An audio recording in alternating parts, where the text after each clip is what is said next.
Say BMW to anyone and chances are they'll picture a 3 Series, and it's no wonder why, because the 3 Series is BMW's best-selling model.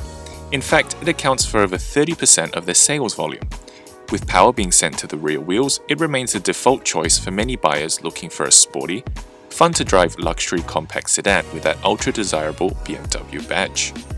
We have the 330i variant with a 2-litre turbo 4 riding up front, producing 185 kilowatts of power and 350 Nm of torque, which is good for a 0 to 100 time of 5.8 seconds. So let's start our tour. Inside we've got these sport seats finished in the Dakota leather trim. And a neat feature is that on the side bolsters they actually have air pockets inside of them. So with this rocker switch, they can inflate and deflate, which really hug you around corners and give you a more planted and secure feel.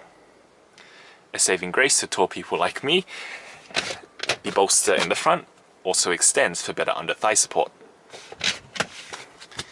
And here of course your standard electric seat switches, along with 2-person driver memory. So hopping in.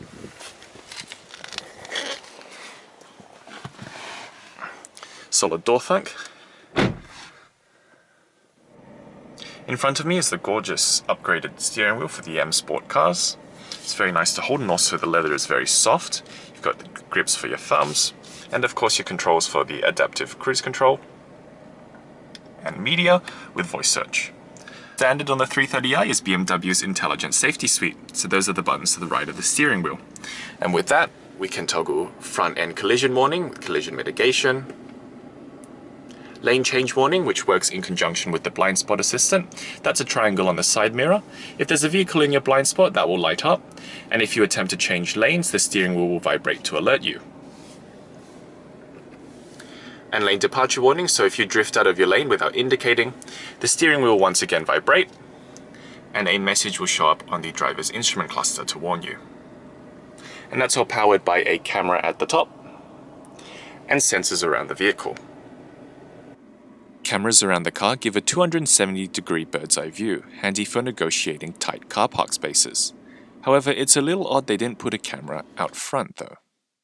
Standard on the 330i is the 8.8-inch Navigation Plus system. I'm not going to go too in-depth. For that, have a look at my X1 video. But one thing that's different with the 3 Series is we've got the connected drive feature, which comprises BMW Online along with BMW Assist. So you can look at information such as your local news, weather, an online search, all without tethering a mobile phone. So it's all done from the car itself. The shifter to the ZF 8-speed transmission is a standard BMW monopod style wand. So park is a button at the top, and to change gear, put your foot on the brake, press the unlock button. One indent up is for neutral, and then all the way up for reverse. Same all the way down for drive. And once the vehicle is in drive, simply push it to the left, and you've got manual sport controls for shifting down and up a gear. Okay, let's have a look at the rear. The 3 Series was never a class leader in terms of rear room, and the fact that I'm 6'3" or 190 centimeters probably isn't helping. I do just about fit in terms of knee room, but I do have the front seat pushed quite far forward. Headroom is tight, however, as I've got my head brushing against the headliner, but if you're average height, you should be fine in the rear seats. The headrests are also quite clever. They're laid flat at the moment to allow the driver to easily see what's behind them, but if a passenger's sitting there, simply lift them up. And of course the height adjustable. You've got the sensory armrest with 2 cup holders, and your rear air vents along with your 12-volt power outlet. However, not everything's perfect. Look a little further and you'll definitely find some cheap plastics. There's no way to fold the rear seats unless you use the release in the boot. And the space between the top of the screen and the rear view mirror is a little narrow.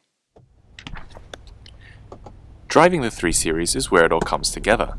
The driving position is spot on, with the steering wheel, pedals and seat being perfectly in line.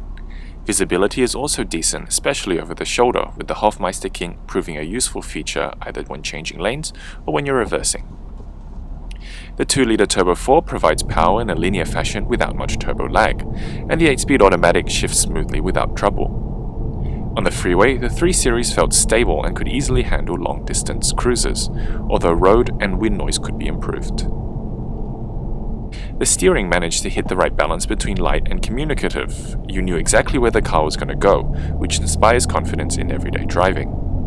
This has also helped with the M Sport steering wheel, which is a joy to use. I personally would avoid the black headliner. It does make the cabin feel a little dark and confined. And that's the 2018 BMW 3 Series. Do keep in mind that a new model is imminent, so either wait for that one or get yourself a great run-out deal in the not too distant future. And as always, if you've enjoyed the video, give us a thumbs up and make sure you're subscribed to keep up to date.